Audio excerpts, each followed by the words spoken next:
Hi అండి, అందరూ ఎలా ఉన్నారు? బాగున్నారా? మీరందరూ బాగున్నారా? నేను బాగున్నానండి. వాళ్ళకిట మళ్ళీ ఆమ్లెట్ కావాలంట, వెజ్ ఆమ్లెట్ కావాలన్నారు. సో ఇంట్లో వాళ్ళు వెజ్ ఆమ్లెట్ కావాలన్నారని నేను మళ్ళీ వెజ్ ఆమ్లెట్ వేశాను. ఇదిగో ఇది అల్ల పచ్చడి. ఫస్ట్ అయితే అల్ల పచ్చడితో తినేస్తాను, తర్వాత ఆమ్లెట్ నంచుకొని తింటాను. సో ఇంక ఇవాళ ఏం చేయలేదండి, చక్కగా ఇవాళ అల్ల పచ్చడి కడుపు నిండా తినేసి ఆమ్లెట్ నంచేసుకుని అన్నంలో చూసారు కదా, ఈ ఆమ్లెట్ ఉంటుంది కదా, దీన్ని ఇలా నోట్లో ఇలా ముద్దలో నంచుకుని ఇలా నోట్లో పెట్టేసుకోవాలి. మళ్ళీ కావాలన్నారు. అంత బాగున్నాయట వెజ్ ఆమ్లెట్, నిజంగా ఎగ్తో చేసినట్టే ఉన్నాయట. సో అందుకు అలాగా అడిగారని చెప్పి నేను చేశాను. సో చాలా చాలా ఈజీ, చాలా ఈజీ, చాలా టేస్టీగా చేసుకోవచ్చండి వెజ్ ఆమ్లెట్. అంత బాగుంటుందండి. సో ఎలా చేశానో మీరు ఒకసారి రెసిపీ చూస్తే తెలుస్తుంది. నిజంగా మళ్ళీ అడిగారంటే నేను మళ్ళీ కలిపి మళ్ళీ చేయాల్సి వచ్చింది. అంత బాగుంది. సో నాకు కూడా నచ్చింది వెజ్ ఆమ్లెట్ అనేది. సో ఇందులో ప్రోటీన్ ఉంటుంది కాబట్టి ఏంటి ఆ ప్రోటీన్ అనేది మీకు తెలుస్తుంది.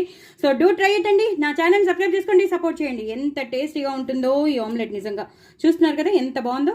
సో డూ ట్రై ఇట్ అండి. నా ఛానల్ సబ్స్క్రైబ్ చేసుకోండి, సపోర్ట్ చేయండి. మీరు మాత్రం తప్పకుండా ట్రై చేయండి, పిల్లలకి పెట్టండి, మీరు కూడా తినండి, హ్యాపీగా ఉండండి. నా ఛానల్ మాత్రం సబ్స్క్రైబ్ చేసుకోవడం అసలు మర్చిపోద్దండి. చాలా టేస్టీ అయిన వెజ్ ఆమ్లెట్. బాయ్ అండి.